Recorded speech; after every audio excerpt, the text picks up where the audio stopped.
This conference will now be recorded.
Did we hear from Wayne, Jessica, or Paul? If they'll be attending?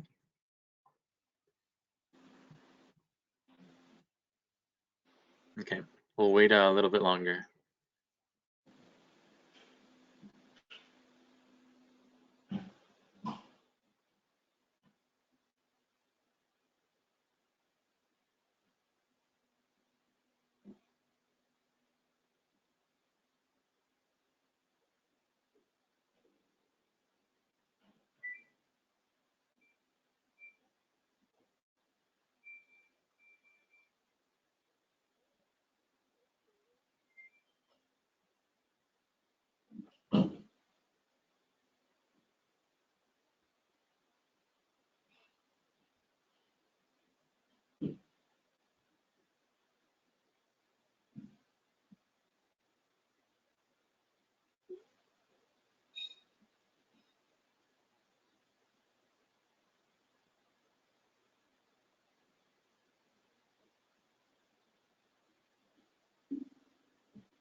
Can you guys all hear me now? Okay.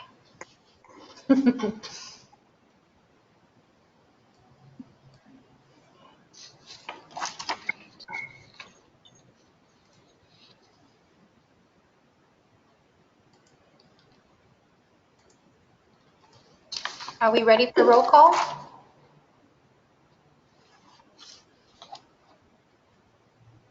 It looks like we have just 3 commissioners on, which is okay. I mean, we have a number of just report outs tonight. I think there's just one actionable item under the consent agenda.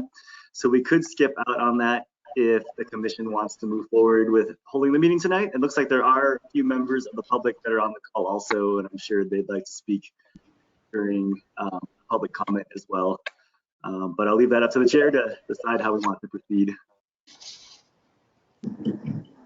Yeah, no, we can start to just out of respect out of people's time, and then if the others join, then they're welcome to join when they can. So yes, let's start with the roll call, please. Okay. Ana Hurtado. Here. Paul DeWorkin. Brandon Sención. Here. Jessica Carrasco. Abel Sanchez. Here. Wayne Hashibara.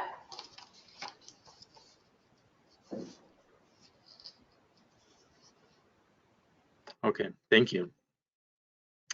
Now, moving along, let's do the Pledge Allegiance to the flag. So I'm going to ask everyone to join me in pledging allegiance to our flag. Ready? Begin. I pledge allegiance to the flag of the United States of America and to the republic for which it stands, one nation, under God, indivisible, with liberty and justice for all. That was good. We're getting better at it. Good job, everyone.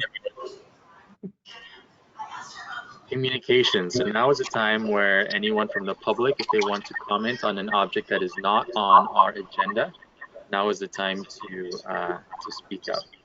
So if you could share with us your name, that would be very helpful. Anyone interested in speaking up? Hi all, this is Gina Cole.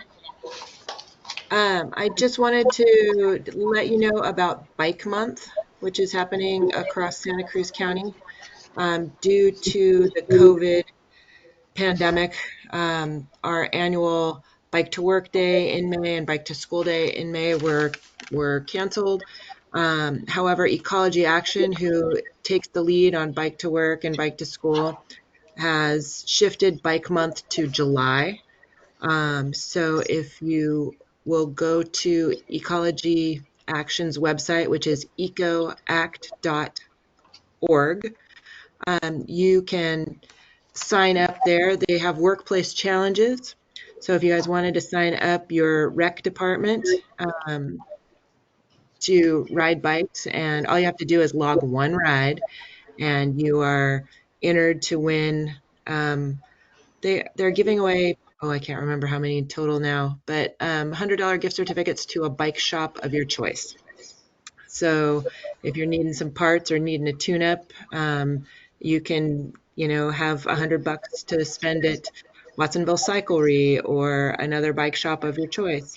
There are fun challenges all across the county as well, and the resources are there at ecoact.org/bike month. But if you sign up for a program called Love to Ride, hooks to your Strava, logs all your rides, and I just encourage you to encourage folks to get out and ride their bikes this month.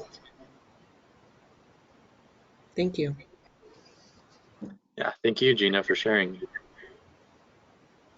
Anybody else interested in commenting?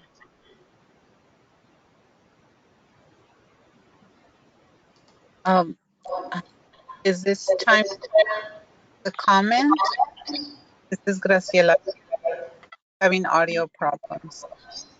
Yes, if it's not one of the topics we'll be speaking on, then yes, you can comment. You can make your comment right now. I just want to by the Parks and Rec department in our Ballet Folklorico classes that are being shared through the Wattsville Public Library and through the Parks and Recs. My name is Graciela Vega. And anyways, I just wanted to share that the Ballet Folklorico is getting people thinking about insights, trying to collectively health, you know, learn about culture. So I share that for letting me share. Yeah, thank you, Graciela. And for those who couldn't hear, he was talking about Baile Folklorico that is being sponsored by the library. So if we would want further information, we can use that as a resource, as a reference. Anybody else from the public that wants to make a comment?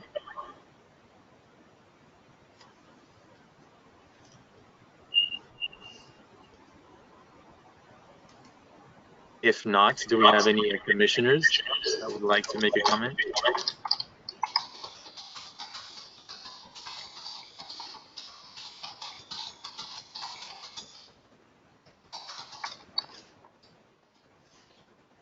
Well, I just want to share that I've been working from home, which is nice.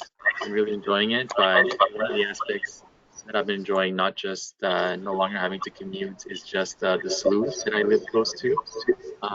They're definitely a nice resource, and I'm definitely very appreciative of them, and I'm thankful for everyone that kind of helps maintain them, because I do believe they're a really good resource and nice natural outlets that we have here and that we should really be proud of. So yeah, so I encourage everyone to go check it out if you haven't been there. They're pretty long.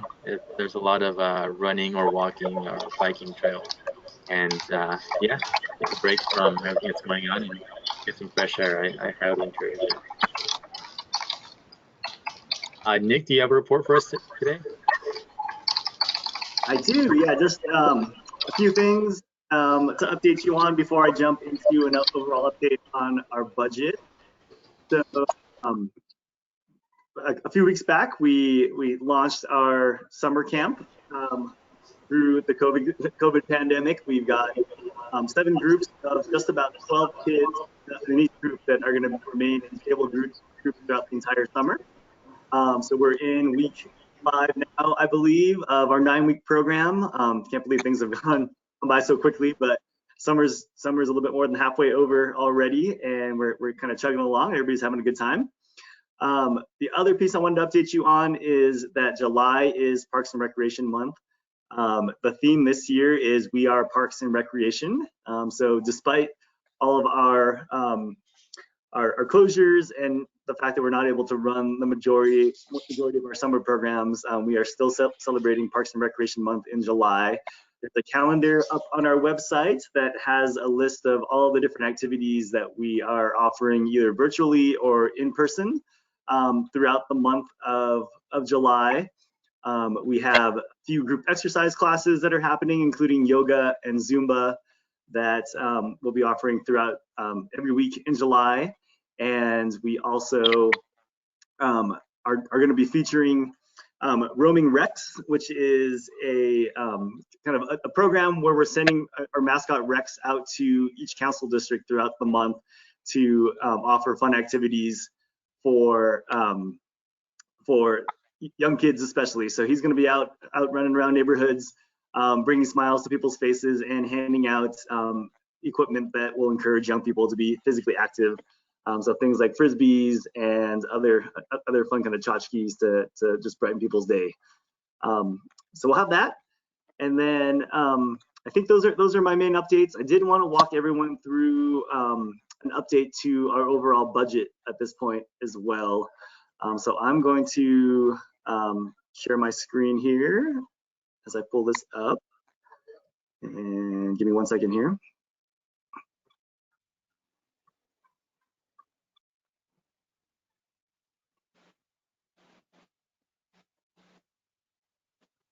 Okay. Oh, 1 second here.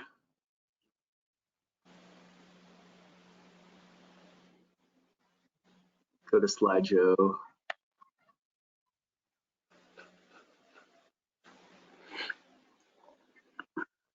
All right, hopefully everybody can see this. So if you attended the council meeting or council meetings in June, you'll have seen these slides that Cindy, our finance director or administrative services director, went through. So these first few slides are directly from her presentation to kind of give you an overview of where the city's budget is at overall. And then I'm going to dive into kind of the details of how this year's budget is going to affect our overall operations in Parks and Community Services.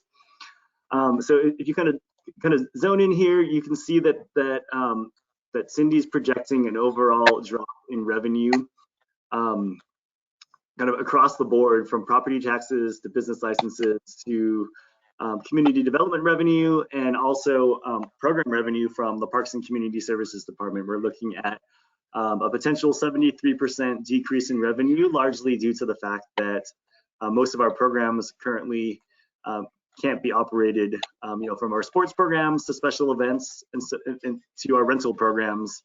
All of those revenue sources that we typically depend on won't be active for the foreseeable future. I think we anticipate that some of those things will come back online, hopefully within the next few months, but kind of, following the bouncing ball with COVID and where we're at and what's allowed statewide, all of that stuff is kind of up in the air. So we are projecting that we'll see a 73% drop in revenue, but things may change over time as well. It's Cindy's plan to go to the council about once a quarter to update the council on where we're at revenue wise, so that we can make adjustments operationally as the situation progresses as well. But overall, we're looking at close to an $8 million drop in revenue overall. Let's see here. My slide kind of stuck here. I might have to get out of the presentation mode here. Give me 1 second.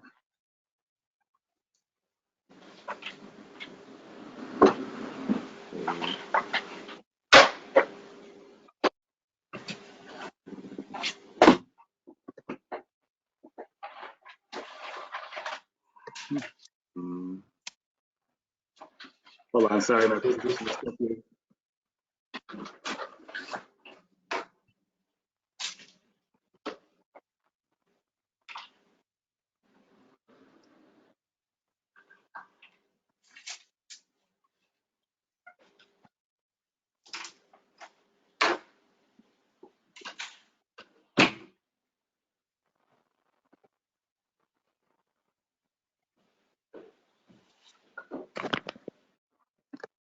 Okay, I'm going to restart my presentation here.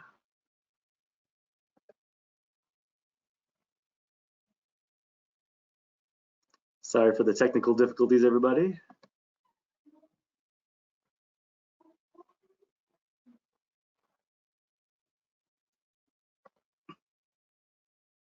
Okay, I'm going to leave it like this just so that we don't run into that same problem again, if everybody doesn't mind. Okay, so here's a summary of overall expenditures. Of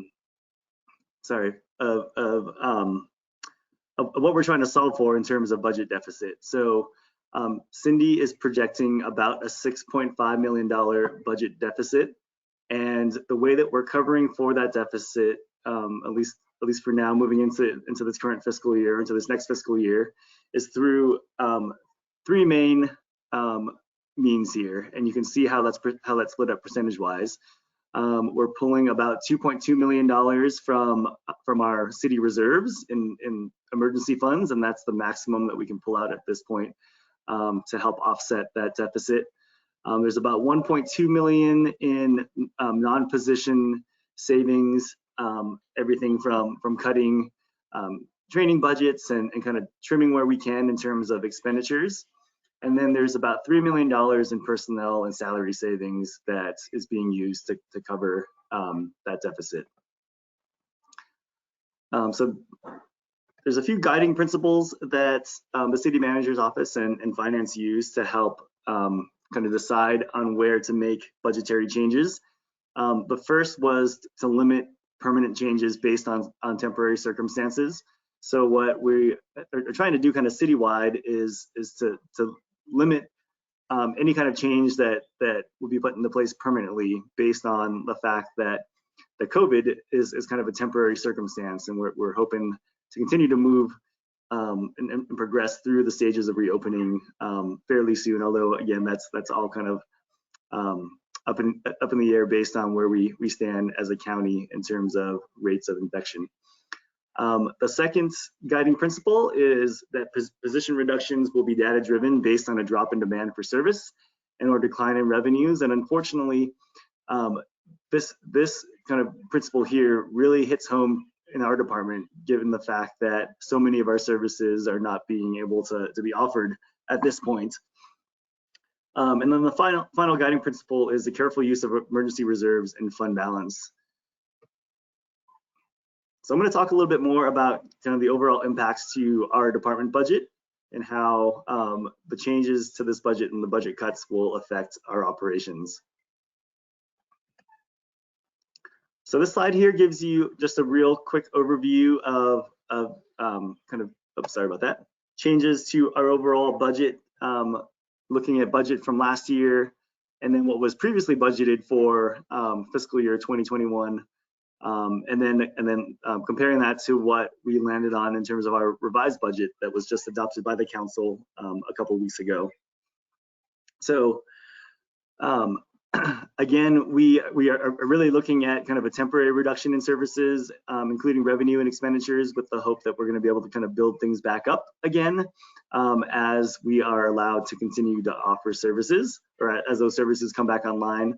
So as we get the green light to run things like our sports programs and our rentals and special events, the hope really is that we're able to bring those things back as the situation changes. I want to talk a little bit about Measure Y. So as we all know, Measure Y was passed back at the beginning of March, and we had originally anticipated that our department would get about $320,000 to $340,000 from that tax measure in this coming fiscal year. That estimate has dropped down to about $240,000 based on the current situation. And really what we're using Measure Y funds currently for is to help ensure that we're able to move some of our general operations and services forward into the next fiscal year and not cut as deeply into our programs. So as we promised through the campaign, we are using Measure Y funds to help with operations for our youth development programs, particularly through the Youth Center and PAL programs, and to maintain our current service level measures or current service levels in park operations to make sure that we have safe and open spaces for the public to use. We're also continuing to work through our overall reopening plan. There are some parts of our operations that have begun or have resumed operations since COVID began. Some of those examples are our skate park that we reopened about 6 weeks or so ago at this point. We've also recently reopened Pinto Lake along with the RV park there and access to the waterfront. Like I mentioned previously, we are running our summer camp throughout the summer as well, and we are waiting on direction from the governor to be able to resume operations for all of our other programs and services. So we're kind of digging into our new normal now. But I think one thing to point out though too is that as we move into kind of what will be kind of quote unquote our new normal, I think it's important to remember that our operations are going to continue to look differently based on the current health order, even when we return to normal operations in stage 4. So I think that's one thing to keep in mind, is that I think even as we get out of the shelter in place, our operations are going to end up looking a little bit different based on budget cuts and on restrictions that we'll have from whatever health orders may be in existence at that point. So I'm going to kind of go through program by program or division by division to talk about how the budget is going to affect all of these different areas of operation. In terms of parks, there isn't at this point any real substantial budget changes. But as we've seen through COVID and our shelter-in-place restrictions, our parks have continued to be really, really busy and have been kind of ended up being these sanctuary type places for people of all ages to retreat to get out of their house and get some fresh air and recreate the best that they can. I'm sorry, I have a bird in the background here. I'm not sure if you guys can hear that.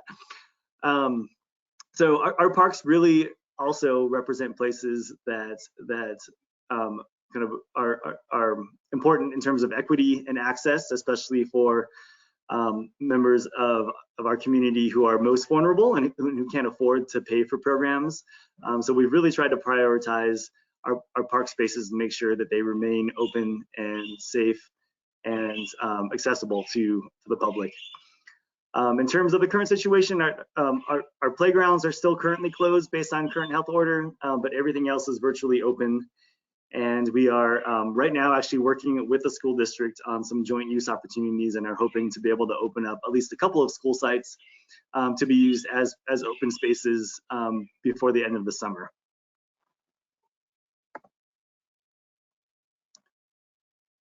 All right, in terms of special events, the overall special event unit unfortunately is not included in the 2021 budget.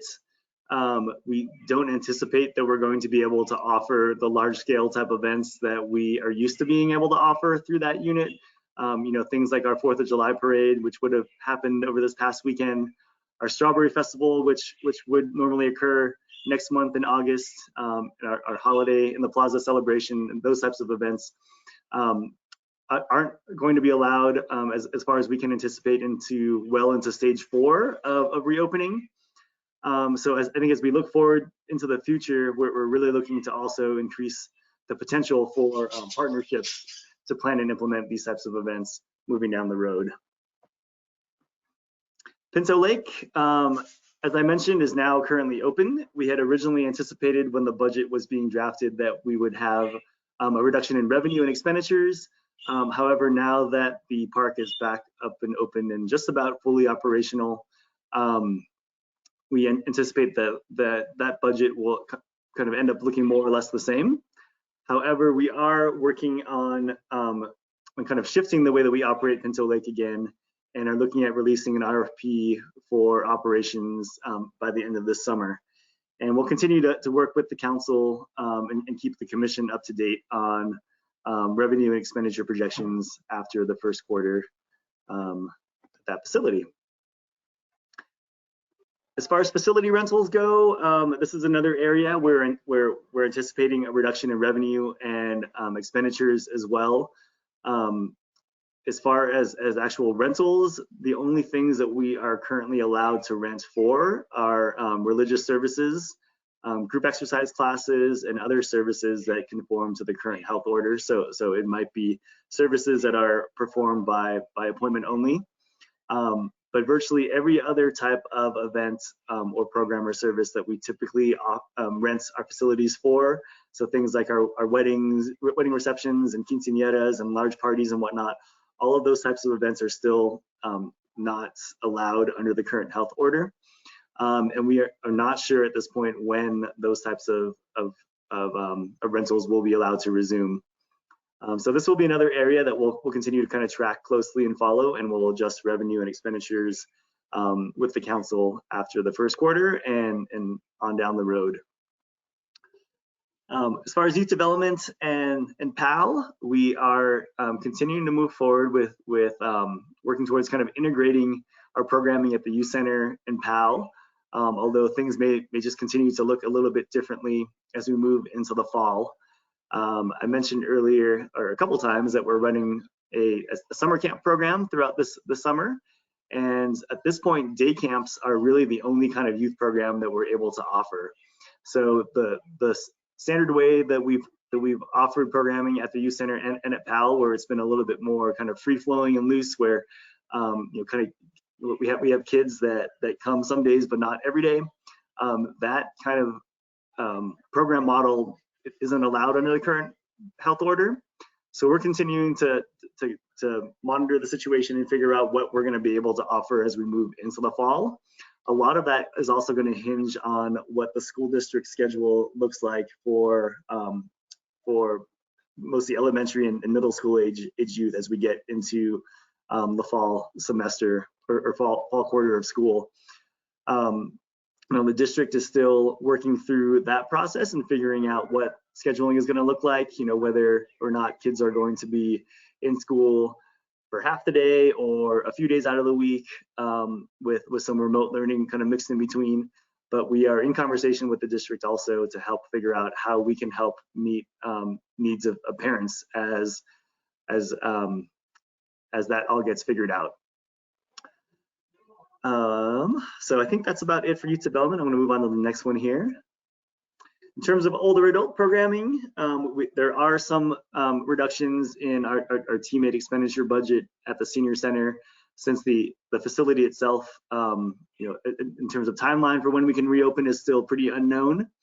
Although the senior center is closed, we are continuing to do a lot of things outside of the building in terms of providing services to our older adults as well.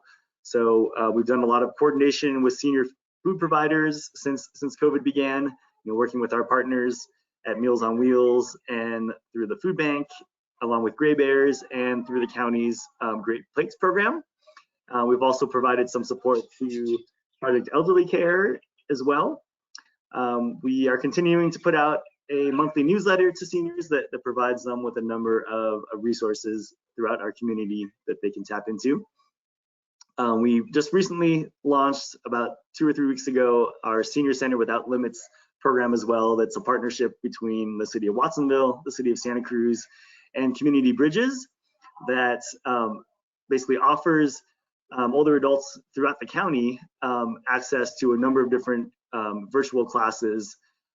We've got everything from art to physical activity like Zumba and yoga, to ESL classes and other types of resources for seniors.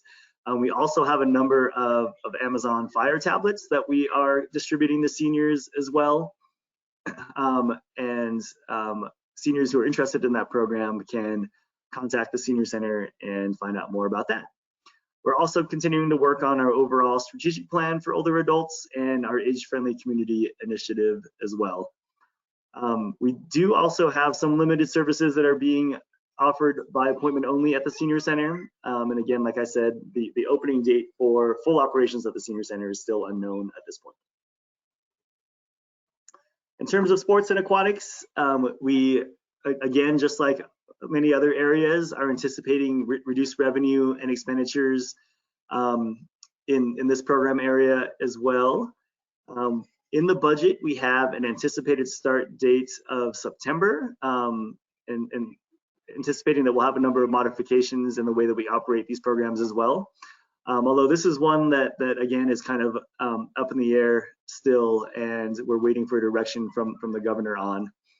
Under the current health order, we are not able to offer any type of youth and adult sports unless it's kind of organized like a day camp.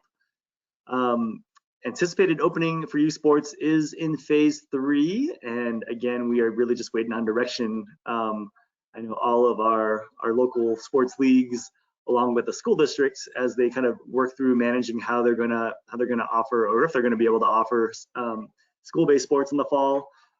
Everyone's kind of just waiting on pins and needles to find out what the outcome of this is going to be and when we're going to be able to offer these. But for the time being, we're on hold there as well. In terms of our customer service center and our administrative office, again, because we're anticipating reduced program registrations and rentals, we are losing a customer service teammate in the form of an office assistant too. Because of the drop in volume in registrations and rentals, that cut is really associated to that. We're hoping that as we begin to open up again, our volume will pick up as programs pick up as well. I'm neglected to mention a few slides back also that we are, that there's going to be some shifts in some of our other teammates and the way that we're structured as well. With our special event units not being included in this current year's budget, we are losing a recreation supervisor for special events for this coming fiscal year. And in terms of sports and aquatics, we are going to be losing a recreation supervisor over sports and aquatics until those programs resume as well, with the anticipation that, again, those programs will be able to begin operating hopefully in September. But again, the exact date for that is still unknown at this point. Going to jump to our capital improvement plan as well. We are fortunate enough to be able to have some projects that are still going to remain funded into this next fiscal year. Most of the money that you'll see that's listed here for some specific projects are due to special grants that we have. But there is about $250,000 that's coming from the general fund for things like roof projects and termite mitigation, along with some resurfacing of our parking lot at Ramsey Park. We are going to continue to also move forward with the build out of the permanent restroom at the City Plaza that's currently out to bid, thanks to our community development block grant program. We also have additional accessibility and kind of parking improvements that are tied to the urban greening grants that are going to be funded through CDBG as well. And then of course we've got our Watsonville Slough Connector project that is going to greatly improve access throughout the park at Ramsey Park as well. We have some funds that we're going to be pulling from Park Development Fund from to build out our BMX pump track that is going to be built by Mountain Bikers of Santa Cruz, and we're still on track for that project to break ground in September of this year. And then we have a few other smaller projects that are mainly tied to our urban greening grants through the Cannabis Fund, along with some work over at our Powell Davis site as well.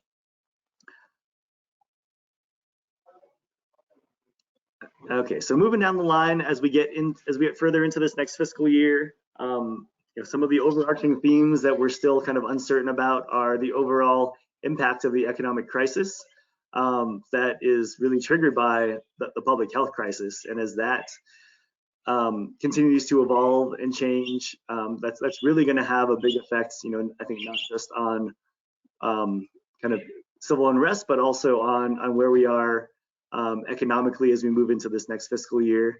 As we've seen over the weekend and over this past week, that there have been many counties over or across the state of California that have been forced to move backwards in terms of opening up. We're really hoping that we don't end up there in Santa Cruz County, but if that does happen, then that's definitely going to affect the budget over this next fiscal year. So all of those things, I think kind of dovetail into the things that are listed under the what to watch column on this slide. Our revenues are definitely directly affected by both the economic crisis and the public health crisis. In terms of stimulus funding, we did find out a couple weeks ago that the city is going to be receiving some stimulus funding in the form of about $600,000 that's going to help us citywide a little bit, but obviously that doesn't do or doesn't help to fill our overall $6.5 million deficit, but it will help some. So we'll continue to work with the state on that piece. Social distancing changes, again, are going to continue to affect us, especially with our programming. We're going to continue to watch closely our overall department spending in our department, but across all departments, especially with overtime in police and fire. And then citywide, we'll also have to watch our enterprise fund as well as those kind of progress.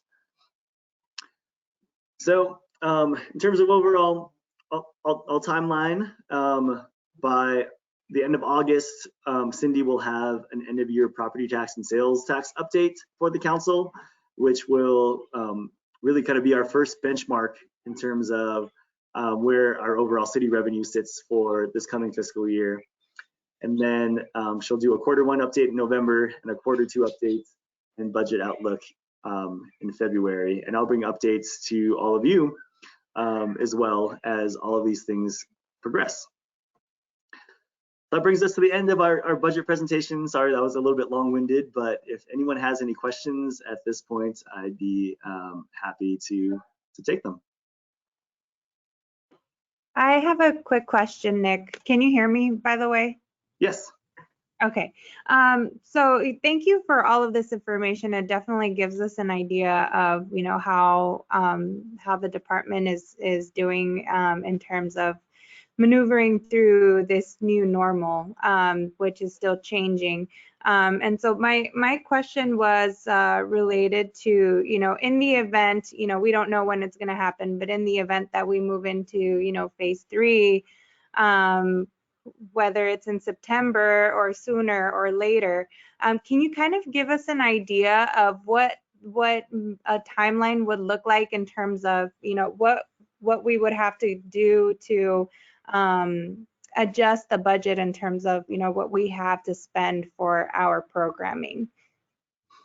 Yeah, so with the exception of special events, there is at least some money in the budget for all of our other operational areas at this point, which is a good thing, because what that allows us to do is that whenever we get the green light from the state of California to begin operating programs, whether that be youth or adult sports or rentals, we can really just hit the ground running, because there's already money appropriated in our budget currently to be able to resume those programs.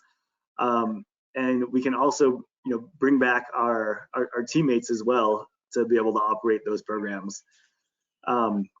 So really, you know, whenever we get that green light, whether that's September or January or whenever that timeline ends up being, we'll be able to resume our services. Thank you.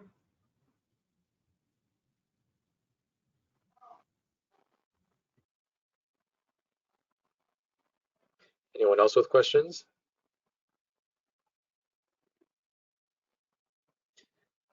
If not, thank you, Nick, for taking the time to explain this to us. I know times are definitely challenging, but we appreciate all the extra efforts, you know, that goes into making sure that we try to move ahead as best as we can with the current situation.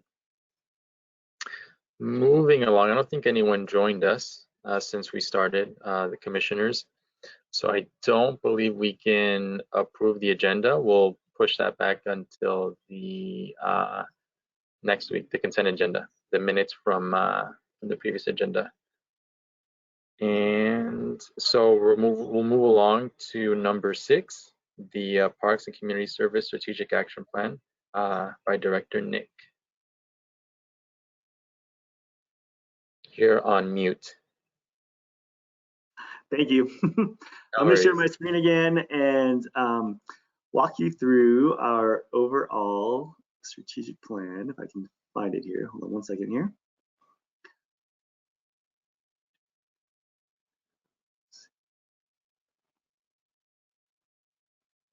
Okay.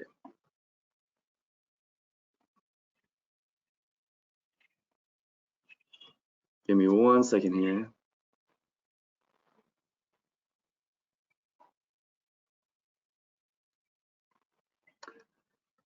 Sorry, I had to close it out when my computer was freezing, and I just need to pull it back up again.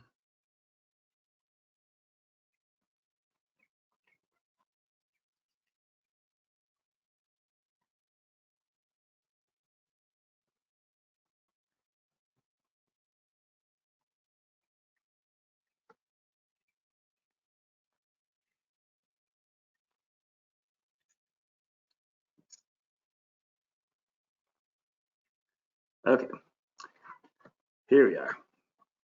Okay, so if you all recall, we adopted our 2020 Parks and Recreation Strategic Plan quite a few months back, and it was approved by the council. And what our strategic plan really does is it provides us with an overall guiding document that serves as our work plan as we move forward and really focuses our time, energy, efforts, and resources on achieving some real specific goals to be able to move Parks and Recreation Services forward into this next decade, with really kind of working towards achieving 3 goals. The first goal has to do with outstanding parks and facilities. The second goal, if I can scroll through here, looks at impactful programs. And then the third goal focuses on one high-performing team. So I'm gonna kind of walk you through each of the main areas of this overall strategic action plan. I'm not going to go over every single one of these different objectives, but I will kind of give you an overview.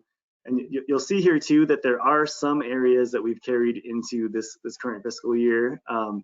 There were a number of things that we had hoped to accomplish in fiscal year 1920, but really had to put a pause on things based on COVID primarily.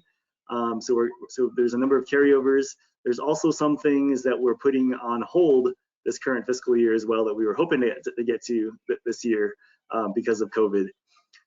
So that there's some color coding that is in this spreadsheet as well. But again, I'll kind of walk you through step by step and kind of hit the main areas that we're going to be working on over this next year. So under goal 1, which is again outstanding parks and facilities, our first objective is to prioritize the core and prioritize deferred maintenance and implementation of maintenance standards and ADA improvements for existing parks and facilities. And some of the things that we're going to be working on over this next year is really just maintaining our inventory of deferred maintenance needs. Over last fiscal year, we spent a lot of time inventorying basically every building and every park space to take a look at what our overall needs are, so that we can get all of those into our CIP program. What we found is that we now have over $18 million worth of deferred maintenance needs across our entire system, and that list kind of continues to grow day by day, and will likely continue to grow as we invest less in our capital improvement plan overall as a city. But it's really important for us to maintain that inventory so that we know what we're looking at and we know where our priorities are as opportunities come about, whether that's through grant funding or through the general fund, so that we can make sure that those needs maintain kind of the highest priority on our list. We're also going to continue to work through our CIP projects that we're funded for. This next year, we'll also complete the last stage of our Bridge Street Medians project as well. Under 1.3, develop joint use agreements with PVUSD and other landowners.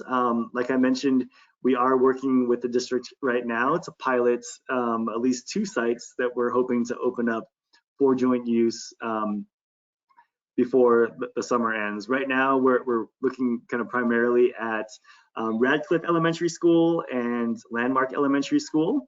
Having a follow-up meeting with the district later this week to talk through the logistics of that, and hopefully we'll get those 2 sites kind of off the ground sooner than later. Under 1.4, we're going to continue to expand and improve access and connections to parks, open spaces, and community destinations. So we're continuing to make progress on our citywide integrated pest management system, continuing to work on our urban greening projects. And then over this next year, thanks to a grant that we recently received from CAL FIRE, we're going to work on a second urban forestry project that includes an overall maintenance plan and an inventory of all of our city trees, along with the hopefully adoption of a tree ordinance that will provide a mechanism for sustainable funding for our street trees across the community. 1.5 has to do with designing and identifying funding for high priority facilities, namely the City Plaza, Ramsey Park, and sports fields and an indoor gymnasium. What we're really focusing on over this next year is the City Plaza and Ramsey Park.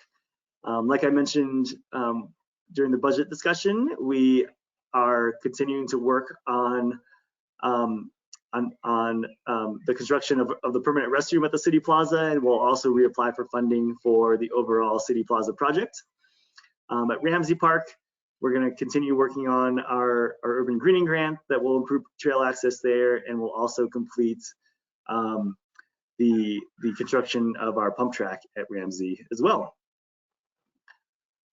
Moving on to goal 2 for impactful programs. 2.1 has to do with our efforts in public arts, and we are going to continue to work on phase 2, the phase 2 policy piece, at least, of our public art program, although we're putting on hold developing a funding mechanism for public art as we get through this economic downturn. Under 2.2, increase the quality and quantity of programs and events that we offer. We've basically put all of these, or all of this objective, on hold for now due to COVID and the fact that we're not able to offer special events for now. Although we will continue to work on developing and implementing a financial sustainability plan for special events. So like I mentioned previously, we're going to continue to look at how we partner with other organizations in order to move our events forward into the future. And then we will be working on continuing to develop and implement an overall marketing plan for our departments. 2.3 has to do with developing partnerships with the school district and other city departments and healthcare agencies and so forth. We're gonna continue to work very closely with the Watsonville Police Departments on offering safe programs and spaces, namely through our Police Activities League, which operationally now falls under our department, although the budget for the program still falls under the police department. We need to kind of work on updating our overall plan in terms of engagement with residents and our safety programs like Neighborhood Watch and National Night Outs. And we've started that conversation with our police department. Our chief is going to have an update to the council tomorrow night on the overall plan for communication with the public and kind of community engagements around especially kind of the current kind of discourse throughout our community, but also across the country on kind of, you know, the notion of defunding the police and shifting resources to you know, departments like our own, like Parks and Community Services, and to other types of community resources as well. So our department's going to continue to be very engaged in that overall conversation in figuring out where we go with that. In terms of the Mello Center, we are working with the district now and through the Joint Powers Agency to work on a new operating agreement for the Mello Center.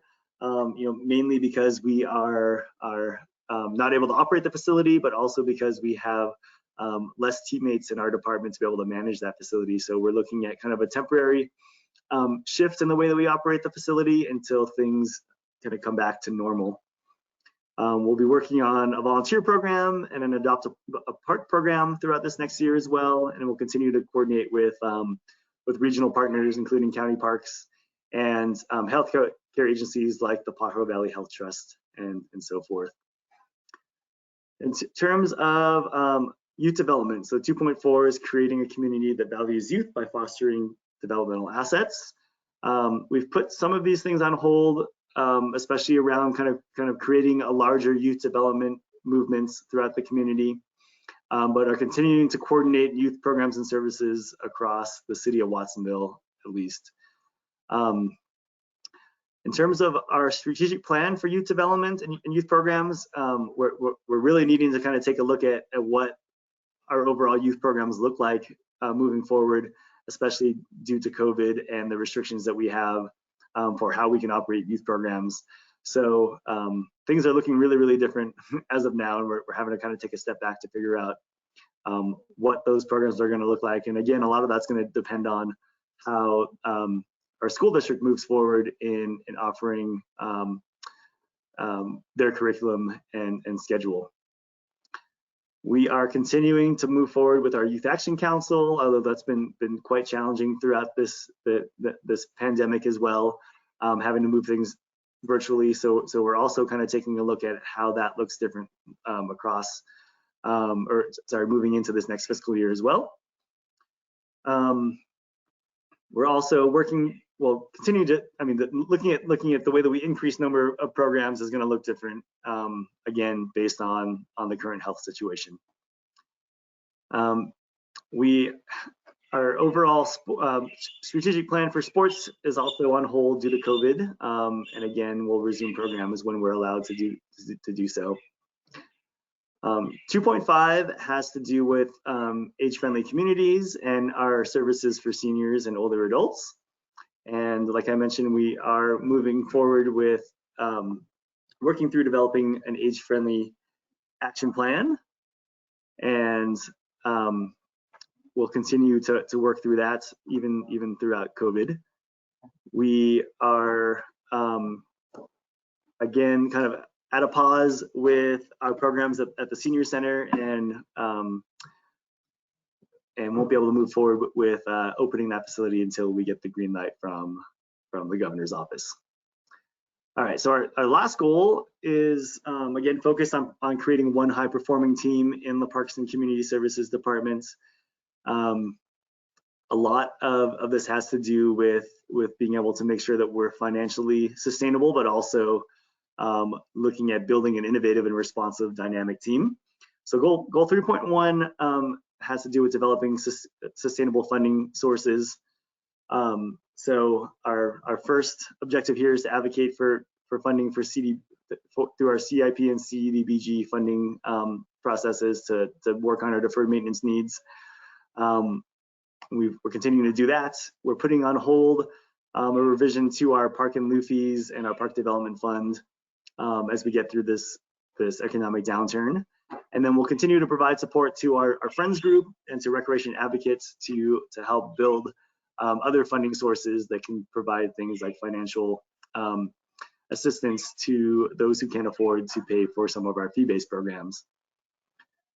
We're going to continue 3.2 to balance cost recovery with community access. So we're hoping to work through developing a cost recovery plan and policy as we get through COVID and are able to offer rentals again. We'll work on developing an overall strategic plan for those operations. And then, like I mentioned at Pinto, we are going to be releasing an RFP for operations there. 3.3 has a lot to do kind of again with building a high-performing team within our departments, and there's a number of objectives that we as a team have kind of built out here. I'm not going to go through all of these, but they really have to do with kind of increasing communication across the department, defining our policies and procedures, and defining roles of each of our teammates.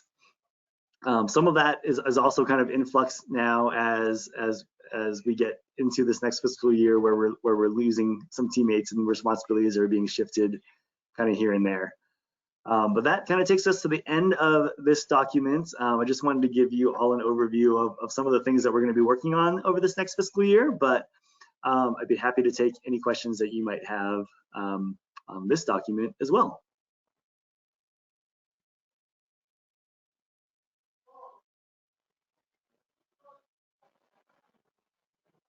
Any questions from the commissioners?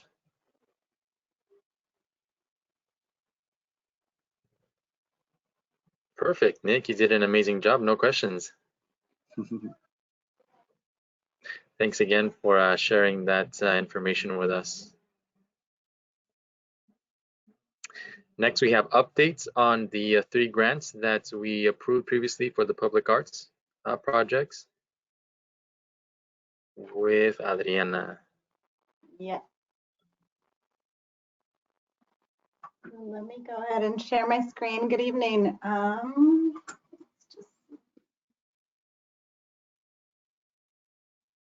right, I think we're up. Am I right? Can you guys see my screen? Yes. Awesome. Good evening, commissioners. So I'm here to update you on the public art grant awardees.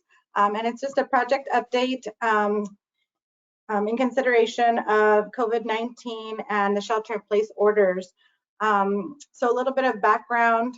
As you know, the City of Watsonville released a grant funding opportunity for public art back in December of 2019. And the deadline for submission was January 31st, and the city received 3 complete applications. At the March 2nd, 2020 commission meeting, this body awarded each project with a $1,000 grant award. Of course, shortly after the COVID-19 worldwide pandemic happened, the state, local, and local shelter-in-place orders were established, which prohibit mass gatherings. So all 3 projects have had to modify their project. So I've been in close contact with all 3 award recipients. And due to the uncertainty of when large gatherings will be allowed, the 3 grant award recipients have chosen to change their project slightly to abide by the shelter-in-place orders, but still keeping with the theme and purpose of their project. And so that is the update that we are going to share today. The first project was the Decorative Day of the Dead event award. One second. Excuse me, the Decorative Day of the Dead event wood art stands by Priscilla Martinez. And as you can see on your screen here, these are prototypes of what she intends to do. This was going to be in collaboration with the Watsonville Film Festival during the week of October 25th. And she was going to have these 4 wood cutouts available to the public view so they can take pictures. And while the Watsonville Film Festival was going on, right close to the Dia de los Muertos date. The modifications to this project, the artist has chosen to continue with and move forward with her project. We will still be working with her and displaying these large wood cutouts in the city plaza. The only change would be that the Watsonville Film Festival had to cancel their event due to the shelter-in-place orders, and so we will work with the artist to strategically place the wood cutouts in a socially distanced way throughout the plaza, and encourage families that live in the same household to come visit together, social distance, wear masks, and just abide by shelter-in-place orders, but still enjoy these wood cutouts and this beautiful art in our plaza during the same week right before Dia de los Muertos. So the grant award will be used for the same purpose as the original proposal. So there's not much of a change there. There's just not an event that's connected to this project any longer. And this was another picture that she had sent, but we're going to change this to strategically place these farther apart from each other, maybe one on each corner of around the kiosk, or working with our Parks Department where they feel that that would be a safe place.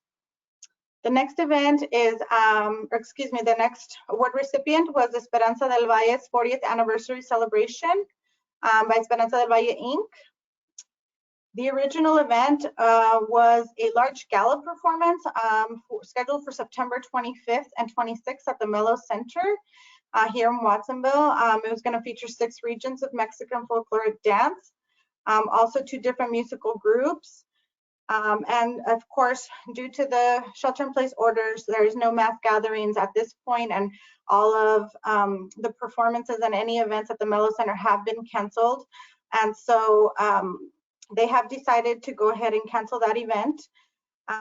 Their modification to the project is they're still very much committed to continuing to serve Watsonville community through performances and lecture demonstrations, while still conforming with the shelter-in-place orders. So while the gala performance that was scheduled for September of this year has been canceled, they hope to reschedule for 2021. But in the meantime, they will hold online performances and instruction. They have been working hard. They have been launching online performances and update their Facebook page continually for residents of the community to enjoy. The director teaches the dancers a new routine each week that they practice at home. They record themselves performing the piece from their home and send it in, and one of the texts that they have will put the pieces together with all of the dancers and make one video of the performance. They have already shared digitally and through social media and have reached upwards of 5,000 people viewing the videos. So in this case, the grant will be used to help support the online dance classes, rehearsals, performances, and to offset some technical equipment needed to produce these videos and make them available to the community. So you can see these on their Facebook page, and they're making them widely available to all the community members and all local folkloric dance companies as well. And the last award recipient was Ballet Folklorico Danza and Music Performance Festival by Humberto Camacho and Graciela Vega. This project was proposed to be held this year in August or September during a Music in the Plaza event, or maybe during a farmer's market. At that point, it was still in flux. The event included 4 ballet folklorico groups and a music group to perform 3 songs and traditional music. At this point, due to, again, the shelter-in-place order, they have had to cancel their event. And the modifications are that the organization is committed to keeping students and the art of folkloric ballet and music through the shelter-in-place, and they've opted for virtual classes. And like you heard earlier before, one of the organizers, Graciela Vega, spoke earlier and stated that they are working with the public library, and also on our virtual recreation website, all the ballet classes, the ballet folklorico classes that she teaches are available to any resident, and they're in order from the beginning. These videos, they are choreographed with music. They're going to be compiled together and shared during the month of December at a virtual festival celebration. The original event, of course, had to be canceled. So each of the videos, so the students will be going ahead and learning the dance, and they'll be submitting videos. And each of the videos submitted by the students can be eligible to win in either the folkloric dance category or singer-musician category. There'll be one winner per category to show the kids that their hard work pays off. And the videos and virtual festival will be available online for residents to enjoy. So once the videos are put together, they will be placing them online for the community to view. The grant award will now be used to help support the online dance classes, rehearsals, and performances, and to offset also some technical equipment needed to produce these videos and make them available. So in conclusion, basically, all 3 of the grant awardees have kept their theme. They have kept their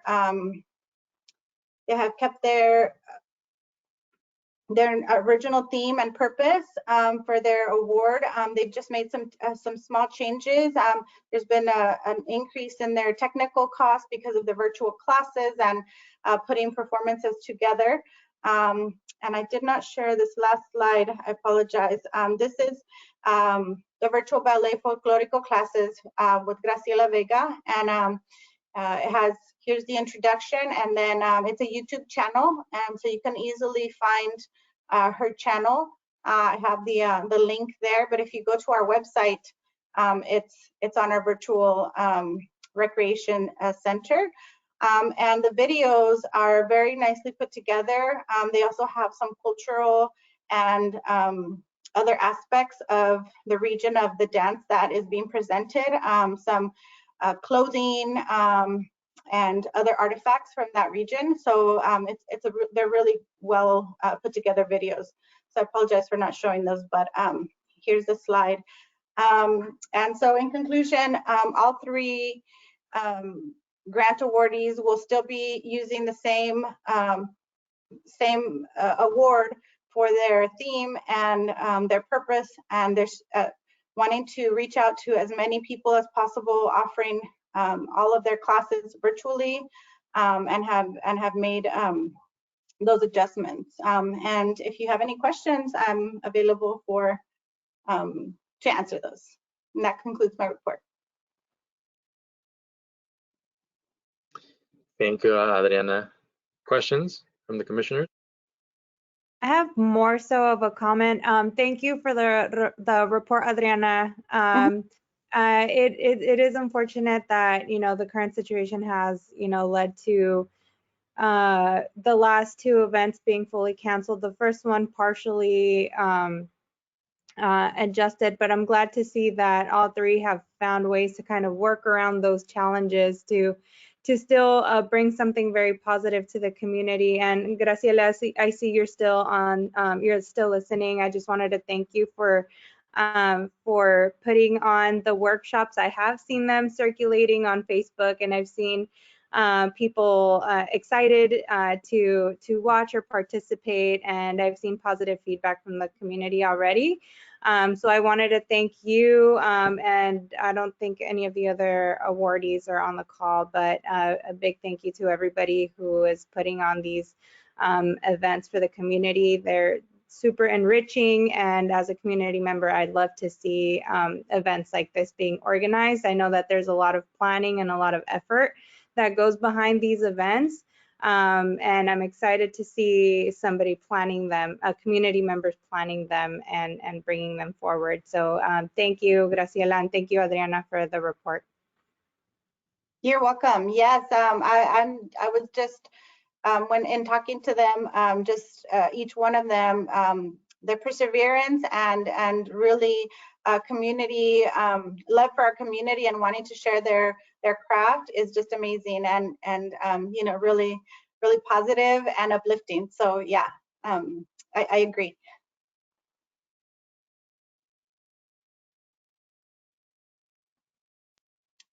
Any other questions?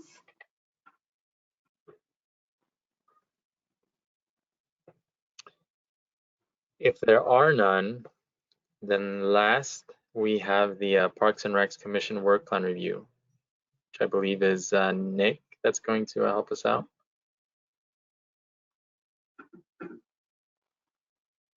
Yes. Okay, I'm gonna share my screen again here.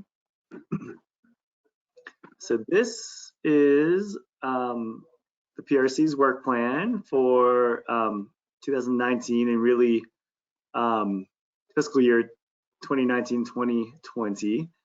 And a lot has changed since we put this together about a year ago. And I mean, it's been primarily due to COVID. So I wanted to bring this back to the commission. I know we reviewed this briefly during our last meeting, but wanted to, I think, just do another check-in. I know not all the commissioners are here tonight, but I think just wanted to start the conversation about how we want to adjust this work plan moving into this current fiscal year, knowing that a number of the different areas that are listed here are not able to really move forward due to the current pandemic.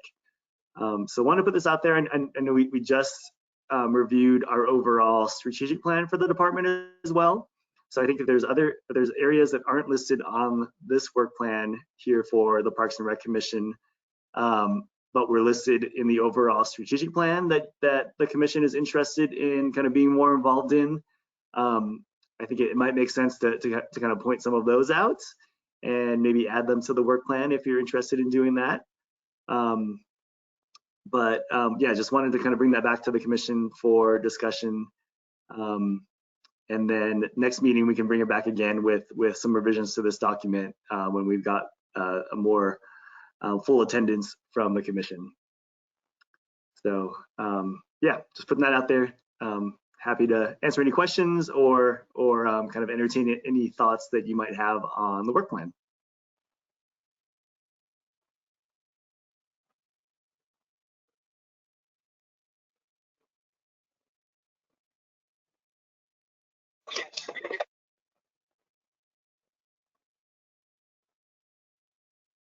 More so of a comment, Nick. I was just remembering, some of the work meetings that we held already with, Brando was there, a few other staff members were there helping us, brainstorm some of the events that we could support for the event subcommittee. And, most of those are currently not possible or the deadline for those have already passed. So just a comment, just noticing how some of the stuff that we had hoped that we would be able to bring forth this year is more than likely not possible. And that's from a very optimistic standpoint. It's definitely very unfortunate. I mean, I think we had some great ideas, especially out of the events subcommittee, to move some exciting things forward, especially around the Strawberry Festival and other things this summer. Yeah, and it definitely is too bad. We'll have to put those things on hold, at least for this year. Well, one positive thing that I forgot to mention earlier is art. I think we are doing kind of a good job with that. I saw the mosaics go up and by the parking garage, and it looks really nice. I was really impressed. I knew it was a tall garage, but I didn't realize just how tall it was until that art piece was installed as well.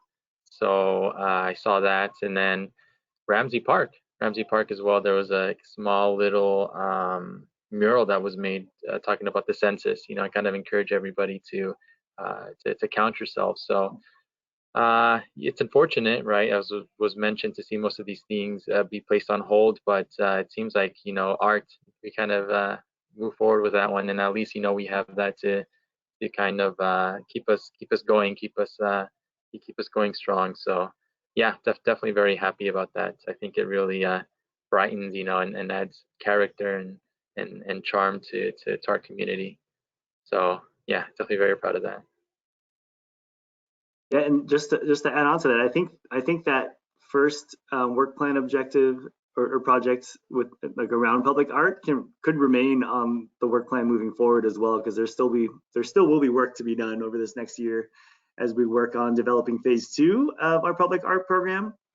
And there will still continue to be art projects that will need to be approved into this next fiscal year as well, whether they're city funded or otherwise.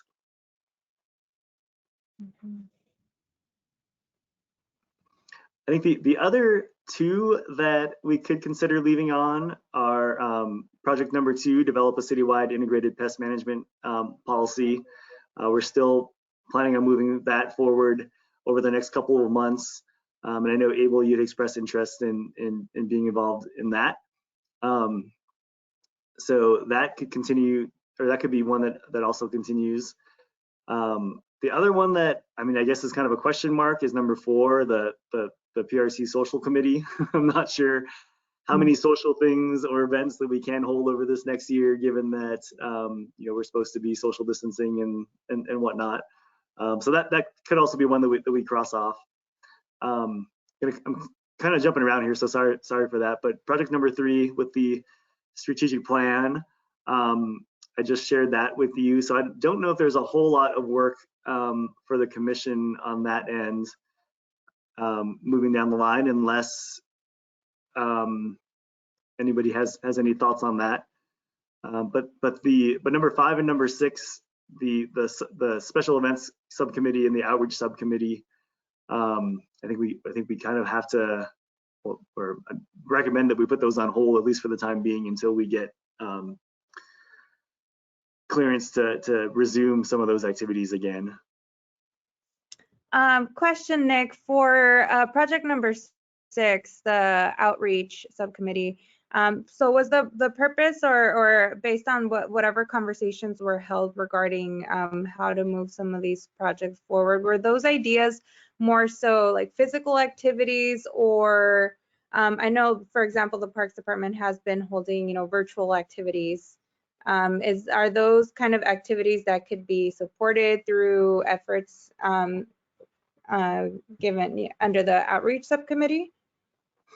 Yeah, potentially. I think our initial conversation, at least a year ago, around number 6 was was focused on kind of more in-person type efforts. I think Jessica was really excited about kind of tabling at certain events to get the word out about programs, you know, whether that be events like the Strawberry Festival or other events that are put on by other organizations.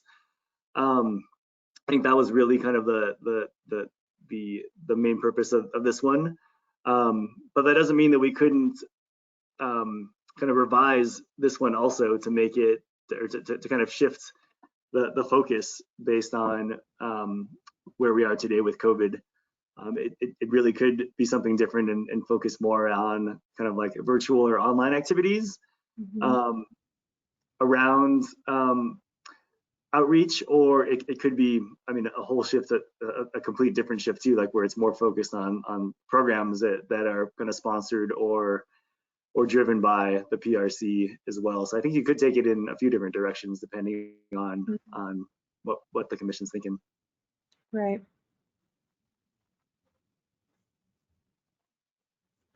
Right, and I think there may be other community organizations who may, or even community members who are trying to, you know, push any sort of virtual activities.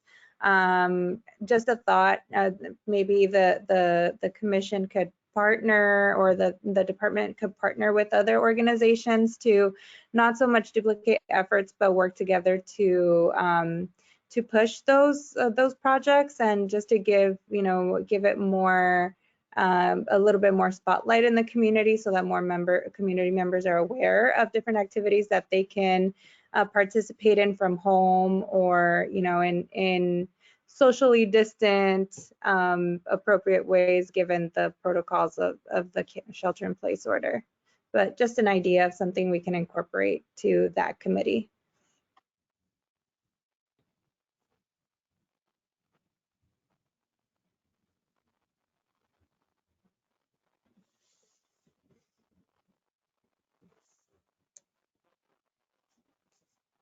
Any other comments or thoughts?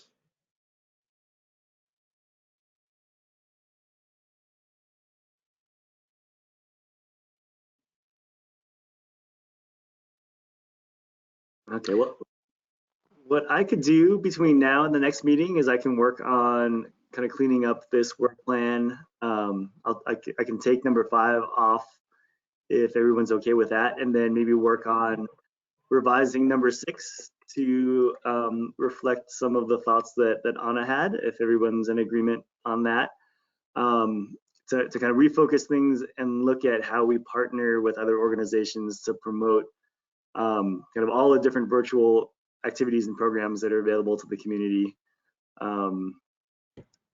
currently. Sounds good. Yeah, no, sounds good to me as well. We live in a world of adapting right now. We need to change our plans and adapt as best as we can. Okay, thank you, Nick. Again, I appreciate all the thought and effort that has gone into this, and the continuous work. Just never ends, does it?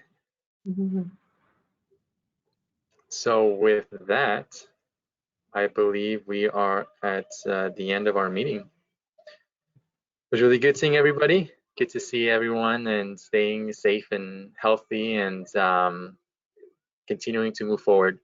So I definitely look forward for more meetings and the great things that are yet to come. Thanks, everyone. I really appreciate it. Thanks, everyone. And with that, I'll adjourn the meeting for the month of July. Thank you. Thank you. See you guys next month.